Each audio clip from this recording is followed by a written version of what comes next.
You're listening to Civic Media. You can tune into any of our live shows on any radio station across the state with the Civic Media app. Find us in your phone's app store and listen anytime, anywhere. 98.9 WXCO, online at WXCO.FM, mobile devices and Alexa by searching WXCO and on the Civic Media app.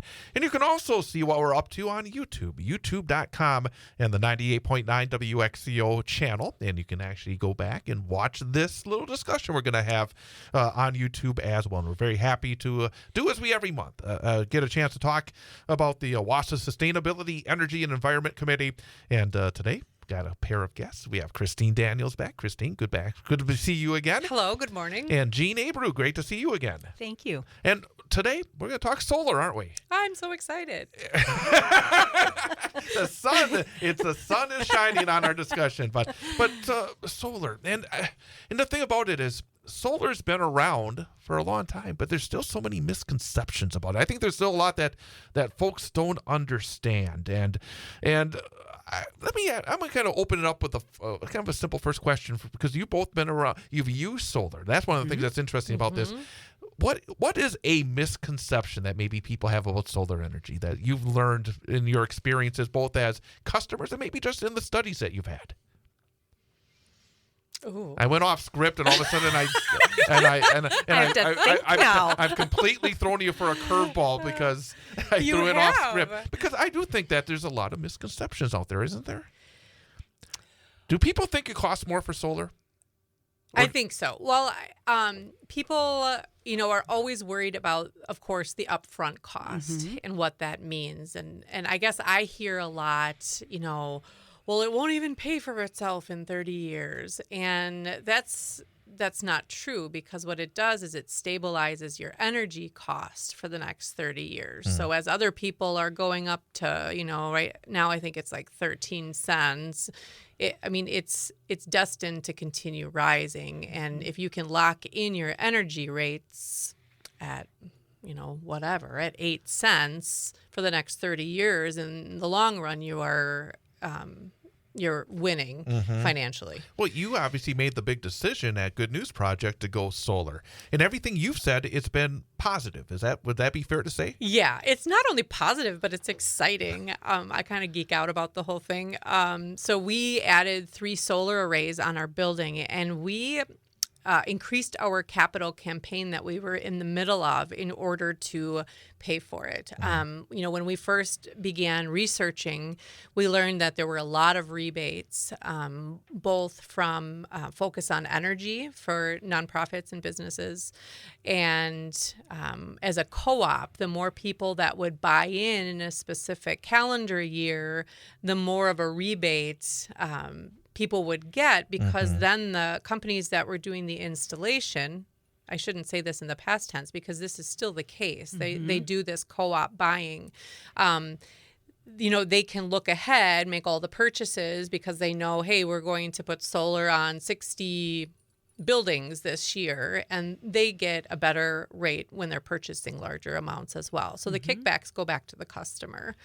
But at Good News Project, as part of our capital campaign, we did the fundraising ahead of time. So as a nonprofit now moving forward for the next 30 years, we benefit entirely from the energy that's being produced on a daily basis. And Jean, it's different for you because residential. Right. We talk business, and then we talk residential. Right. Number one, how long have you been using solar? Oh, I'm a newbie. My system got activated at the end of February, and then during March, then I swapped out some of my gas powered products, a dryer, a stove, and a hot water heater, and put in electric, and I put in a heat pump hot water heater, which is also very efficient. So I'm just now able to compare, April's heating bill to last year's, or to electrical bill to last year's. And so I'm seeing about, I figured it out, about a $60 to $70 drop from this year's bill compared to last year's bill in electricity. Let me ask you the first steps, though. You talk about now the bills. Was there a big initial investment? Was it difficult to get solar panels, or is it solar energy within your, as a residential person? I guess for folks that maybe who are out there who may have a home of their own, Right. how hard was it? Well, I was ruminating on this for years, and then I ended up calling a local company, and they came out to my site to look, measure and whatnot. And what I learned was that, and I knew I needed to do a little re-roofing on the section that the panels would go on. That would be my first step. Mm-hmm. And I had to do that whether I was going to put panels on or not. And then it took me a couple more years, to just kind of get the courage up, because it's kind of a scary thing because it's a big investment. But I called them up and we got the ball rolling. I went to the bank and I took out a HELOC loan. And and then there was the IRA rebate. And then I just moved forward. I closed my eyes and I did it. But the company I hired, can I say their name? Yeah, yes, of you course. may. Northwind was wonderful. And I mean, they're right down the road. So if I had questions, I could just call Woody.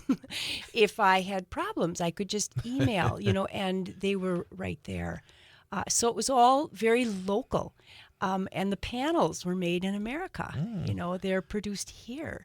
And I had to hire a local plumber to help me with a few things too, to get the gas lines capped and whatnot. So for me, it was this wonderful local investment. We will continue our discussion with Jean Abreu and Christine Daniels in about 22 minutes or so. We'll be back at 7:52 with another local segment here during Mornings with Pat Kreitlow. But coming up next, it will be a look at the farm report and then more. We'll head back to Pat for Mornings with Pat Kreitlow on 98.9 WXCO, online at WXCO.FM, mobile devices and Alexa by searching WXCO, and on the Civic Media app. Life is so strange when you don't know how can you tell where you're going to. You can't be sure of any situation. Something could change and then you won't know.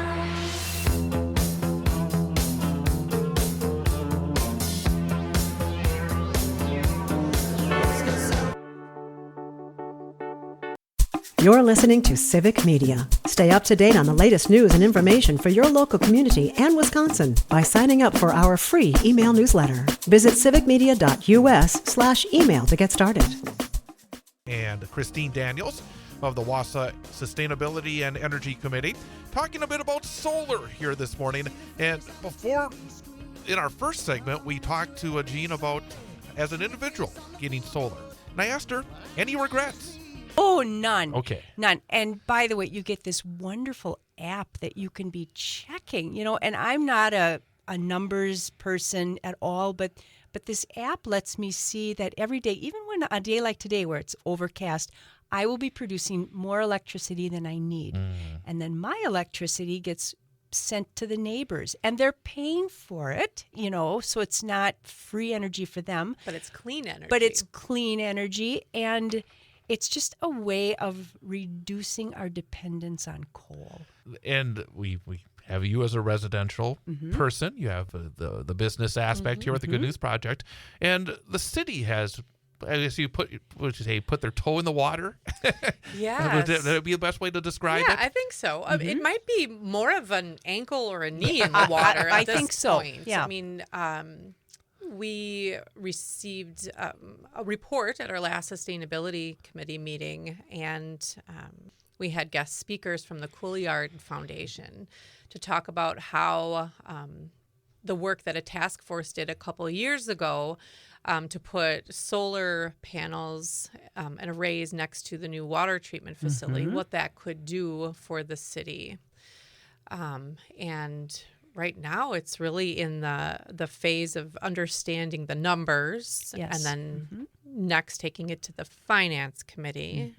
I'm curious, though, in your note you sent me that said a couple of years ago a task force studied and put together a proposal for solar to be installed in the next to the new water treatment facility. One of the questions I have when I see something like that is because everything is political these days. And was it a good process? Do you think it was a fair process? Do you think people really understand the advantages or even the disadvantages of solar? Because I think there's so much that now it gets so politicized. When you see a task force, was it a good task force? Was there good information that came out of it? I think there was. And of course, when you get a page full of numbers, you have to make sure you've got the right people there to help dissect that and focus on the right things. I think in the big picture, when we talk about a solar array for the water treatment plant, we are going to be paying, for the next 30 years, we're going to be paying electricity bills to run that plant, period. That's not going away. Electricity will go up, our costs will go up. If we put solar panels on, we will be paying for them maybe 8 years, and they'll be paid for, and then there will be 22 years where we're producing electricity, but we are not paying for it because it's clean energy from the sun. And that money can then be rerouted back into the city. And so our tax dollar can work for us for our roads and our, whatever else we need. And so stabilizing water bills. And stabilizing water bills. I don't know that our bills will ever go down because we've got, PFAS issues and things that need to be tended to, but stabilizing, our electricity use, absolutely. And I would say, too, when I talk about solar, it's not about taking away fossil fuels. I mean, we clearly, it's about blending them. It's about reducing our need for the amount of coal that we are burning. But I too, at night, I am using coal-generated electricity. Do I feel bad about it? No. It's, to me, part of this kind of synergy of the old and the new. And right now, I don't have batteries to store the electricity, maybe that'll come someday. But so to throw solar out as a ridiculous option is not rational in my mind. Like so many areas of life, it's not all or nothing. Exactly. Right. Yeah. Exactly. Well, and the other thing, I always think, I'm a biologist by trade, and of course, whenever I'm teaching about an environment or an ecology or a natural area, it's all about, there's stability in diversity. When there's diversity, something can go wrong here, but there's enough, support in the environment. And so I look at energy that way too. If we are only depending on fossil fuels, if something goes sideways, what do we do? But if we've got, solar, we've got wind, we've got, some folks are exploring geothermal. So if we're using a diverse form of energy, if something goes a little sideways over here, we've got a buffer. So I see it as a way of stabilizing and resilience for our communities, and that is crucial. I like how you said, use the word resilience, because if we can get these solar arrays next to the water treatment plant, it creates more resiliency for the city of Wausau. Yes, it does. And the citizens. And for people who want to learn more, there's an opportunity coming up Thursday at the library, isn't there? Yes, Grow Solar. It is co-sponsored by Good News Project and MREA, which is the Midwest Renewable Energy Association. Thank you very much. They're coming up to do an education hour at the Wausau Public Library, 5:30 to 6:30. I will be there to answer any questions that have to do with my excitement about solar arrays on a business. I did want to at least make sure I let everyone know that last July, our utility bill was minus $1.75. Minus. And that was really exciting. Wow. Isn't that fun, though, to see that? I can imagine. That is exciting. It is exciting. You're so used to seeing it the other way. Oh, and my then to see goodness. that's amazing. So, Yeah. again, I mean, if you're just somebody that wants to learn a little bit more, like we said, not all or nothing. It's about having all the tools here right now to be able to make your best decision as we move forward. So you can find out what's going solar, could save in your energy costs coming up Thursday, 5:30 p.m. at the Marathon County Public Library. So thanks again to Gene Abreu and Christine Daniels for joining us this morning. We're going to take a time out. Top of the hour news is next here on WXCO.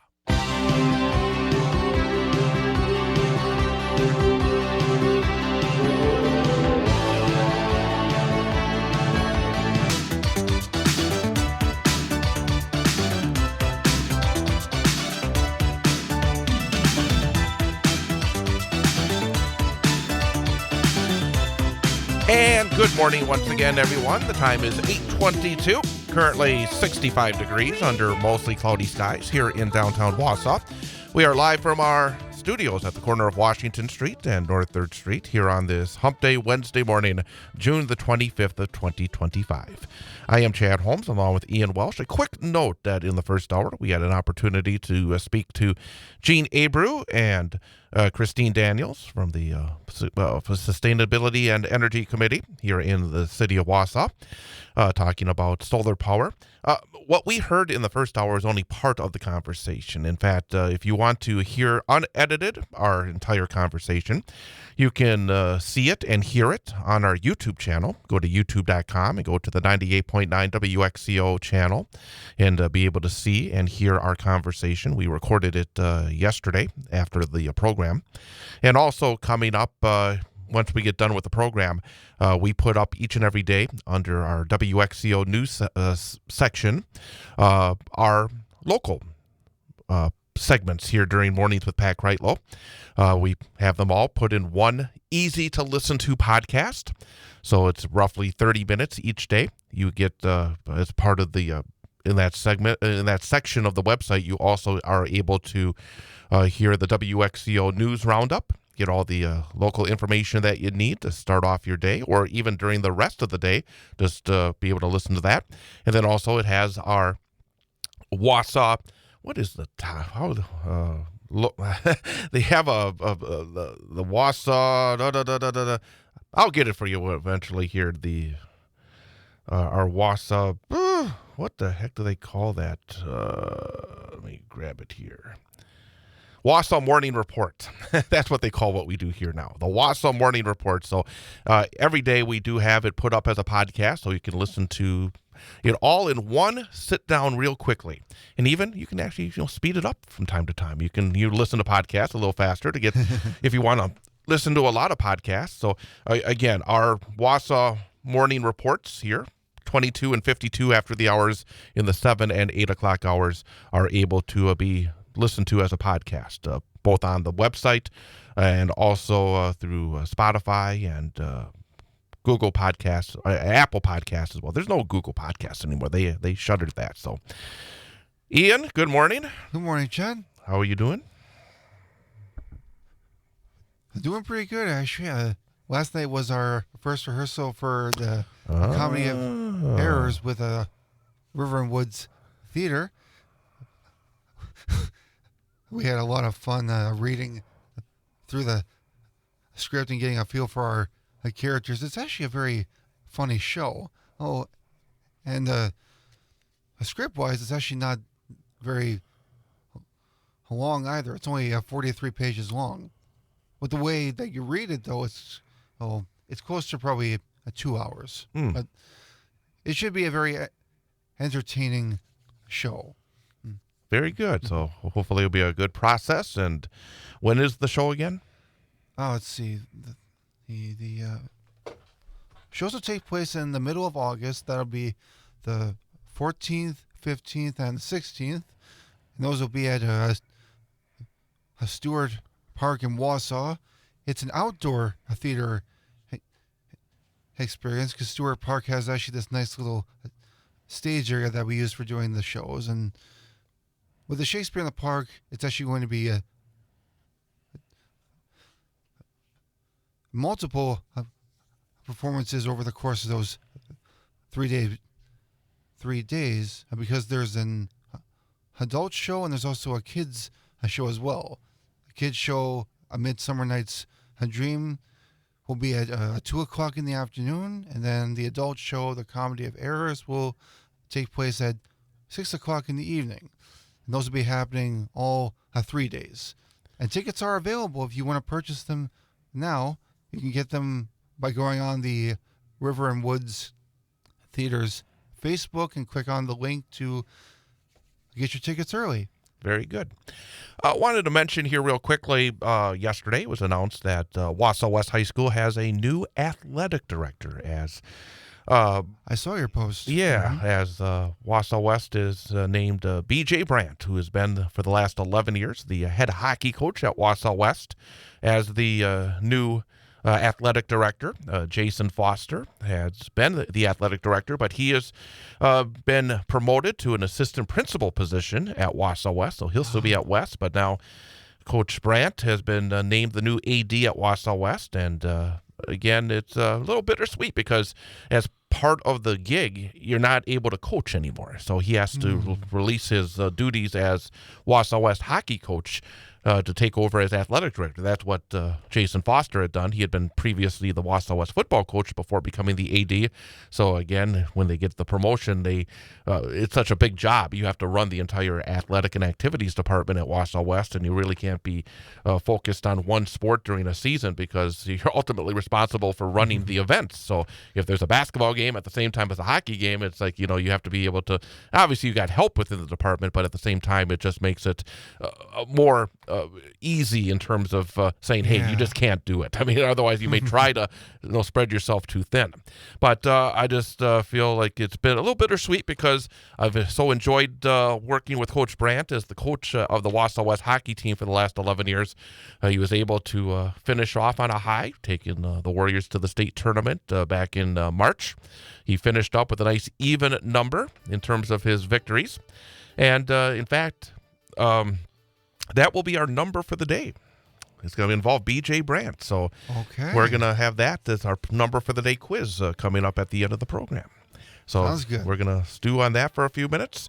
Also coming up in our final segment, going to talk about the overriding of the veto of Mayor Doug Diny as he tried to take away some funding for folks involved in his little process involving the ethics and the drop box. So we'll talk about that coming up in the final segment of the program as well. Coming up, information update, and then back to Pat Kreitlow. He'll be talking to Joe Sapecki coming up. So Joe Sapecki will be Pat Kreitlow's guest, and then we'll be back at 8:52 for our final few minutes on our Wausau Morning Report as well. With Ian Welsh, I'm Chad Holmes, here on 98.9 WXCO. You're listening to Civic Media. Find the latest news, information, and archives of all your favorite shows on the Civic Media website, civicmedia.us.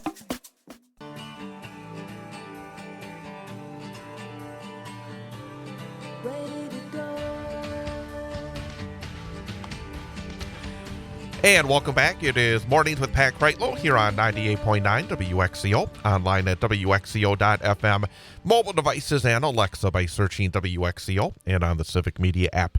66 degrees under mostly cloudy skies. The time is 8:53. Tomorrow morning, we will be joined in studio, as we are every other Thursday, by Nancy Stencil, chairperson of the Marathon County Democratic Party. We'll talk to her about the issues as we get into the summer months. Also coming up tonight, we have American Legion softball, as Wausau post number 10 will take on Tomahawk. Hopefully the rain will hold off, and we'll have live coverage from Sunnyvale Softball Complex, starting with the pregame at 6:20 and the first pitch at 6:30. Then that's American Legion softball coming up tonight. 6:20 airtime, Wausau Post 10 against Tomahawk, right here on your home for play-by-play, 98.9 WXCO. Last night, another setback for Mayor Doug Diny of Wausau. The Wausau City Council approved an override of Mayor Diny's veto of a resolution approving funding for outside legal counsel. The 9-2 vote clears the way for continued payments to attorney Sam Hall, who had been advising staff members named in an ongoing ethics complaint filed after he was retained. That's according to WausauPilotandReview.com. The override required a 2/3 majority of the 11-member council. District 3 Alder Terry Killian and District 9 Alder Victoria Tierney voted against the measure.